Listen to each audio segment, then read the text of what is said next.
रामकली की अर्थी देख धौली गाय रोते हुए कहती है, हे भगवान, मुझ बदनसीब का यही एक सहारा था, यह भी तूने छीन लिया।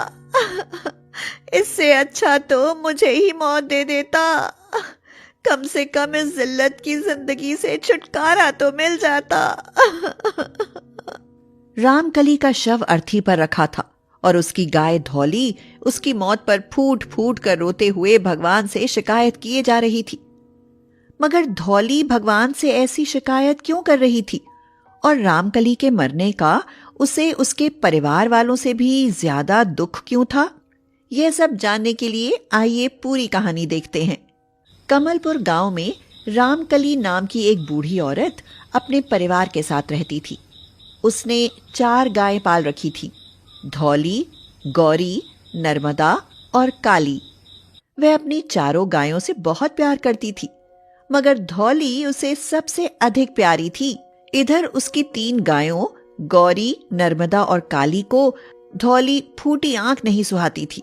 अरे नर्मदा बहन, तेरा बच्चा इतना नटखट है कि बार बार लाड़ लड़ाने का मन करता है। हाँ वह तो है बहन, पर तू और काली चिंता ना करो, कुछ दिन बाद तुम दोनों के भी इसके जैसे नटखट और प्यारे बच्चे होंगे। हम दोनों तो नटखट और सुंदर बच्चे पैदा करेंगी, पर ये बांझ धौली क्या पैदा करेगी? चूहा। अरे इस मनहूस की कोख से तो चूहा भी पैदा ना होगा। इसकी कोख तो पत्थर की कोख है, पत्थर की। यह मनहूस तो हमारे बीच में दाग है, दाग, बांझपन का दाग। धौली बांझ थी और इसीलिए नर्मदा, गौरी और काली उसे अभागी और मनहूस समझकर हमेशा उस पर ताने मारती रहती थी और उसके प्रति नफरत का जहर उगलने से कभी बाज नहीं आती थी। मगर धौली थी कि फिर भी उनसे प्यार करती थी और उन्हें अपनी सगी बहनों जैसी समझती थी। नर्मदा बहन, ये रामकली भी कितनी मूर्ख है। देखो तो, यह बांझ धौली दूध की न पूत की, फिर भी इसे घर में रखे हुए है। मैं तो कहूँ ऐसी बेकार गाय को कसाई के हवाले कर देना चाहिए। तुम लोग ऐसा क्यों सोचती हो बहन? बच्चे पैदा करना क्या मेरे हाथ में है? अरे मनहूस बांझ कहीं की, तू मर क्यों नहीं जाती? क्यों बेचारी रामकली पर बोझ बनी हुई है? गौरी, नर्मदा और काली की दिल पर घाव देने वाली चुभती बातें सुनकर धौली की आंखों से आंसू बहने लगते हैं और तभी रामकली अपनी गायों को चारा डालने के लिए आ जाती है। धौली रोते हुए रामकली को उदास भाव से देखने लगती है। उसकी यह उदासी रामकली से सहन नहीं हो पाती। वह धौली के आंसू पोंछते हुए कहती है, अरे तू रो क्यों रही है मेरी बच्ची? मैं तेरा दुख समझती हूँ बच्ची। भगवान पर भरोसा रख। भगवान के घर देर है, अंधेर नहीं है। देखना, एक दिन तू भी गौरी, नर्मदा और काली की तरह माँ जरूर बनेगी। हाँ, हमारी तरह माँ बनेगी ये बांझ? लगता है बुढ़िया सठिया आ गई है। भला पत्थर की कोख में पौधा और बांझ की कोख में बच्चा कभी पनपा है? मैं तो कहूँ इस बांझ की चमड़ी से जूते बनवा दे तो अच्छा है, कुछ तो पैसा बनेगा। माँ, बस तेरी यही बातें सुनकर सब दुख सह रही हूँ, वरना कब की मर जाती। मेरी बच्ची, मैं जानती हूँ कि ये गौरी, नर्मदा और काली तुझे मनहूस कहकर सताती रहती हैं। अरे तू इनकी सुनती ही क्यों है? तुझे पालने वाली माँ तो मैं हूं ना गौ माता, फिर तू उदास क्यों होती है? ले चारा खा। रामकली एक औरत थी और बांझपन का दुख अच्छे से समझती थी, इसीलिए वह धौली के प्रति कुछ ज्यादा ही प्यार रखती थी और हमेशा उसका दुख कम करने की कोशिश में लगी रहती थी। मगर गौरी, नर्मदा और काली गाय होते हुए भी एक गाय का दुख नहीं समझ पाती थी। वे धौली का मजाक उड़ाने के साथ साथ उससे हमेशा बैर और नफरत ही दिखाती रहती थी। एक दिन नर्मदा का बच्चा खेलते हुए धौली के पास आकर कहता है, क्या गौरी और काली की तरह तुम भी मेरी मौसी हो? हाँ हूँ ना मेरे नटखट बालक, मैं भी तेरी मौसी ही हूँ। तू तो बड़ा प्यारा है रे, मेरे पास आ बेटा, तेरे लाड़ लड़ा लूं। यह सुनकर नर्मदा का बच्चा उछलते कूदते अपनी माँ के पास आता है और खुश होते हुए कहता है, माँ माँ, क्या धौली भी मेरी मौसी है? मैं उसके पास जाकर खेलूं? खबरदार, जो उस मनहूस के पास गया तो वह बांझ तेरी कोई मौसी वौसी नहीं है। बेटा, तेरी मौसी तो मैं और काली है। यह अभागी तो कलंक है, कलंक। इसके पास गया तो बुरी नजर लग जाएगी। हाँ, यह तो बांझ है, बांझ बेटा, और बांझ का तो साया भी बुरा होता है, इसीलिए इस बांझ से तो दूर ही रहना। तुम तीनों तो दुश्मनों जैसा व्यवहार करती ही हो, फिर इस बालक के मन में भी क्यों नफरत के बीज बो रही हो? बांझ होना कोई पाप तो नहीं है, भगवान का दिया दुख ही तो है। चुप कर मनहूस कहीं की। मेरे बच्चे के आसपास भी फटकी ना तो हम तीनों बहनें मिलकर तुझे मार डालेंगी, समझी? यह सुनकर बेचारी धौली कुछ नहीं बोल पाती और अपनी किस्मत को कोसकर खामोशी से आंसू बहाती रह जाती है। बेचारी धौली की दुश्मन उसकी बहनें ही नहीं होती, बल्कि रामकली का बेटा नारंग और उसकी पत्नी आशा भी उससे गहरा बैर रखते हैं। इसीलिए तो एक दिन जब नारंग गायों के चारे और अनाज खली आदि का हिसाब किताब करता है तो उसे रामकली पर बहुत गुस्सा आता है। ये क्या माँ, इन गायों से उतने का दूध नहीं मिलता जितना इनके चारे पानी का खर्च आ जाता है। घर में बांझ गाय को मेहमानों की तरह खिला पिलाकर मुफ्त में रखोगे तो खर्च तो आएगा ही, आमदनी थोड़ी ना होगी। हाँ, मैं तो कहती हूँ उस बांझ धौली को आज ही किसी कसाई को बेच दो, भला वे किस काम की है। बहू, धौली के बारे में ऐसी बात कभी भूल कर भी मत करना। मैंने उसे अपनी बच्ची की तरह पाला है। अरे तो फल क्या मिल रहा है? मुफ्त का खाकर मोटी ही तो हो रही है। आशा ठीक कहती है माँ, उसे कसाई को बेच देंगे तो कुछ रकम तो हाथ आएगी। जो मेरी धौली के बारे में ऐसी बुरी नियत रखेगा, हाथ तो उसके मैं काट दूंगी। मेरे जीते जी मेरी धौली के बारे में फिर कभी ऐसी बात की तो मुझसे बुरा कोई ना होगा, समझा? और रही बात उसके चारे पानी की, तो वह मैं खुद देख लूंगी। उसे तुम पर बोझ कभी न बनने दूंगी। रामकली पशु प्रेम को तवज्जो देती थी और वहीं उसका बेटा और बहू पशुओं के दूध को बेचकर होने वाली आमदनी या कमाई को। इसीलिए तो नारंग एक दिन अपनी गायों से होने वाली कमाई का जोड़ तोड़ बैठाने लगता है। अभी तो बस एक नर्मदा का दूध बेचकर कमाई हो रही है, मगर कुछ दिन बाद गौरी और काली भी बच्चों को जन्म देंगी और उनसे भी दूध मिलने लगेगा। इस तरह से तो हमारी आमदनी 3 गुना हो जाएगी आशा। हाँ जी, अगर वह मनहूस बांझ धौली भी दूध देती तो घर में पैसे की कमी न रहती। अरे उस मनहूस का तो नाम ही मत लो। जब तक माँ जिंदा है तब तक तो उस बेकार गाय का बोझ उठाना ही पड़ेगा, और कर भी कह सकते हैं हम। नारंग और आशा धौली से जितनी नफरत करते थे, रामकली धौली को उससे कहीं ज्यादा प्यार करती थी। इसीलिए वह धौली का अपनी सब गायों से ज्यादा ख्याल रखती थी। उसे भूख प्यास का तो कभी एहसास तक ना होने देती थी। धौली भी रामकली को अपने से ज्यादा प्यार करती थी, मगर धौली की किस्मत में यह प्यार ज्यादा दिन के लिए न लिखा था। एक दिन अचानक ही रामकली की तबीयत खराब हो जाती है और वह बीमार पड़ जाती है। नारंग अस्पताल में इलाज कराता है, मगर बीमारी ठीक नहीं हो पाती। बीमारी के चलते रामकली को अपनी मौत निकट आती दिखती है तो उसे धौली की चिंता सताने लगती है। एक रात वह धौली के पास जाकर उसके गले से लगकर रोने लगती है और कहती, मेरी बच्ची, अब शायद मैं ना बच पाऊंगी। मुझे तो बस तेरी ही चिंता है। मेरे बाद पता नहीं ये लोग तेरे साथ क्या सलूक करेंगे। ऐसा मत कहो माँ, भगवान करे तुम 100 साल जियो, मेरा तुम्हारे बगैर है ही कौन। यह कहकर धौली की आंखों से भी आंसुओं का दरिया फूट पड़ता है और दोनों काफी देर तक ऐसे ही रोती रहती हैं।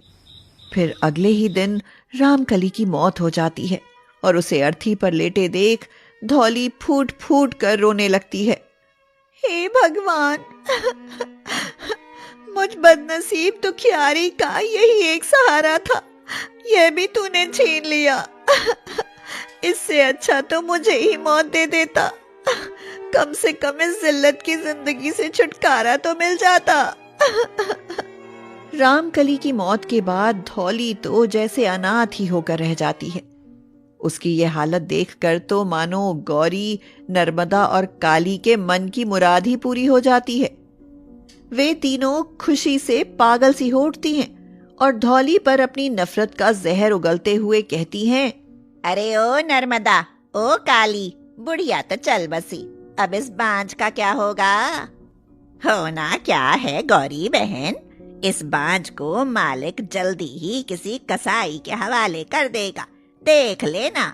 यह तो हमारे लिए बड़ी खुशी की बात होगी। बुढ़िया ने इस बांझ को सिर पर चढ़ा रखा था, अब देखती हूँ इसे कसाई के हाथों कटने से कौन बचाता है। बचाने वाला तो भगवान है बहन, अगर उसकी मर्जी होगी तो कसाई मेरा बाल भी बांका न कर पाएगा। हाँ, भगवान भगवान भगवान कुछ नहीं होता। तेरे भगवान ने तुझे औलाद तक तो दी ना, फिर तुझे कसाई से बचाने आएगा। अब तो कसाई तुझे काट कर ही रहेगा, हाँ, और हमको मजा आएगा। क्यों बहनों, मैंने ठीक कहा ना? हाँ, बिल्कुल ठीक कहा। इधर रामकली के मरते ही उसके बेटे और बहू को भी बेचारी बांझ गाय धौली बोझ लगने लगती है और वे धौली से छुटकारा पाने का उपाय सोचने लगते हैं। आशा, क्यों ना अब अपनी बांझ गाय धौली को जंगल में छोड़ आएं? अरे अब कौन सा माँ बैठी है जो हमें रोक देगी? कमबख्त बांझ, भला हमारे किस काम की? मैं तो कहती हूँ इसे जंगल में छोड़ने का क्या लाभ? क्यों ना इसे कसाई को बेच दे, कुछ तो कमाई हो ही जाएगी। बात तो ये भी ठीक है आशा, मैं जल्दी ही किसी कसाई से इसका सौदा कर लेता हूँ। पर ध्यान रखना इस बात का कि किसी को कानो कान खबर ना हो।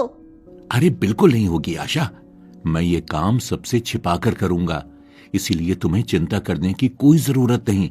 आशा को यह तसल्ली देकर नारंग सबसे छिपाकर धौली का सौदा एक कसाई से कर लेता है। धौली हट्टी कट्टी डील डॉल की गाय थी, इसीलिए कसाई उसे अच्छे दामों में खरीदने को तैयार हो जाता है। मगर जैसे ही गाय रामकली के घर से कसाई के घर जाने लगती है, गांव का सरपंच हरबंस बीच में आ जाता है। क्यों बे लालची, अधर्मी नारंग, ये पाप करते शर्म नहीं आती तुझे? गौ माता को कसाई के हाथ बेच रहा है। सरपंच जी, आप भला आपको ये सब कैसे पता चला? तेरी माँ के मरने के बाद मेरी नजर तेरे ही घर पर थी, क्योंकि मुझे पता था लालची कि तू बेचारी इस बांझ गाय के साथ जरूर कुछ गलत करेगा। पता था तो रहे पता, हमारी गाय हम किसी को भी बेचे, आपको क्या सरपंच जी? आशा के यह कहने पर सरपंच नारंग को एक कागज दिखाते हुए कहता है, मुझे तो कुछ नहीं, पर तुम दोनों को बहुत कुछ है। जानते हो, ये कागज रामकली की वसीयत है। इसमें रामकली ने साफ साफ लिखा है कि अगर मेरा नारंग धौली को घर से निकालता है तो उसे मेरे खेत ना दिए जाएं, मेरे खेत गांव के मंदिर में दान कर दिए जाएं।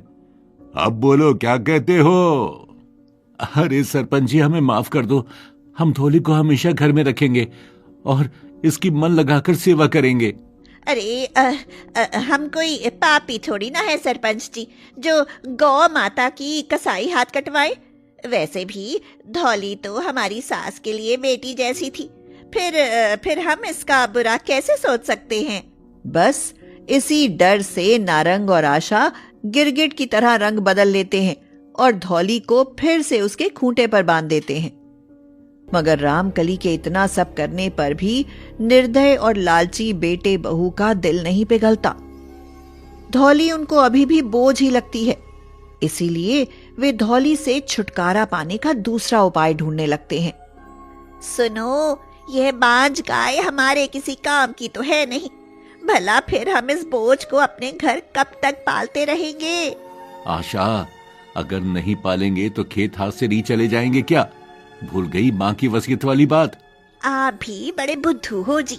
माँ की वसीयत में यह थोड़ी ना लिखा है कि अगर धौली मर जाए तो हमें खेत ना मिले। कमबख्त बांझ गाय घर में अपने खूंटे पर मर भी तो सकती है। अरे वाह, ये तो तुमने बहुत अच्छी बात कही है आशा। अगर हम उस मनहूस को चारा पानी देना बंद कर दें तो बहुत जल्दी उसका काम तमाम हो जाएगा। क्यों, ठीक कहा ना मैंने? और किसी को हम पर शक भी ना होगा। अरे मैं तो कहती हूँ कि इससे सरपंच जी भी हमारा ही साथ देंगे। हाँ। सुनो जी, ये तो वही बात हो जाएगी कि सांप भी मर जाएगा और लाठी भी ना टूटेगी। बस फिर क्या था, पापी नारंग और उसकी पत्नी दोनों बेचारी बांझ गाय धौली को चारा पानी देना कम कर देते हैं। इसी कारण धौली की सेहत धीरे धीरे गिरने लगती है और वह बहुत कमजोर हो जाती है। हे भगवान, ये नारंग और इसकी पत्नी तो मुझ पर घोर अत्याचार करने लगे। मुझे भूखा रखकर मारने पर तुले हैं। मेरी रक्षा करो भगवान। कुछ ही दिन बाद धौली बीमार पड़ जाती है और उसकी हड्डियां दिखने लगती हैं। राम कली माँ, अब मुझसे तेरे बेटे बहू के अत्याचार सहन नहीं हो रहे। मुझे अपने पास बुला लो माँ। मगर इससे पहले कि बेचारी धौली के साथ कुछ और बुरा होता, भगवान कुछ ऐसा करता है कि पापी और लालची नारंग के पाप का घड़ा भर जाता है। एक दिन वह सुबह उठकर गायों को चारा डालने जाता है तो देखता है कि गौरी और काली दोनों किसी बीमारी के कारण बेचैन हुई होती हैं। अरे गौरी, ओ काली, तुम दोनों को हो क्या गया? अरे आशा, मुझे तो लगता है कि हमारी इन कीमती गायों को अचानक किसी बीमारी ने घेर लिया है। यह सब इस मनहूस बांझ गाय के कारण ही हो रहा है जी। अब देर ना करो, जल्दी से डॉक्टर को बुला कर लाओ। आशा के यह कहने पर नारंग पशुओं के डॉक्टर को बुलाकर लाता है। भाई नारंग, बड़ी दुख की बात है, तुम्हारी गौरी का बच्चा कोख में ही मर गया है और इस काली की कोख में तो कोई बच्चा है ही नहीं, इसे तो बस बुखार है। यह सुनकर नारंग पर तो जैसे दुखों का पहाड़ ही टूट पड़ता है। हे भगवान, मेरी गायों को ये क्या हो गया? नारंग यह कह ही रहा होता है कि तभी तभी डॉक्टर की नजर दुबली पतली धौली पर पड़ती है। वह धौली की जांच करते हुए कहता है, अरे नारंग, तेरे लिए एक खुशखबरी भी है भाई। ये कमजोर गाय जल्दी ही मां बनने वाली है। यह सुनते ही नारंग और उसकी पत्नी के साथ साथ उसकी तीनों गायें भी हैरान रह जाती हैं। यह कैसा चमत्कार! यह मनहूस अभागी बांझ माँ बनने वाली है। लगता है उस रात जो बैल घर में घुसाया था, वह इस बांझ की किस्मत में औलाद लिखने के लिए ही आया था। पर मेरी औलाद तो मेरी कोख में ही मर गई और मैं जिसे बांझ कहकर सताती रही वह तो माँ बन गई, पर मैं बांझ रह गई। बुरा मत मानना बहनों, पर यह सच है कि जो दूसरों का बुरा सोचता है ना, भगवान उसका भला कभी नहीं करता। यह सुनकर नर्मदा, गौरी और काली तीनों को अपनी भूल का एहसास हो जाता है और वे बारी बारी से धौली से माफी मांगने लगती हैं। हमें माफ कर दो बहन, हमने तेरे साथ बहुत बुरा किया। इसीलिए तो आज भगवान ने तुम्हारा साथ छोड़ मेरा साथ दिया है बहनों। आज के बाद सीख ले लो कि किसी के बुरे भाग्य और बुरे हालात का मजाक नहीं उड़ाना। उस दिन के बाद लालची नारंग और उसकी पत्नी आशा को भी सीख मिल जाती है और वे रामकली की तरह धौली से भी बहुत प्यार करने लगते हैं। साथ ही तीनों गायों को भी अपने किए पर पछतावे के आंसू बहाने पड़ते हैं।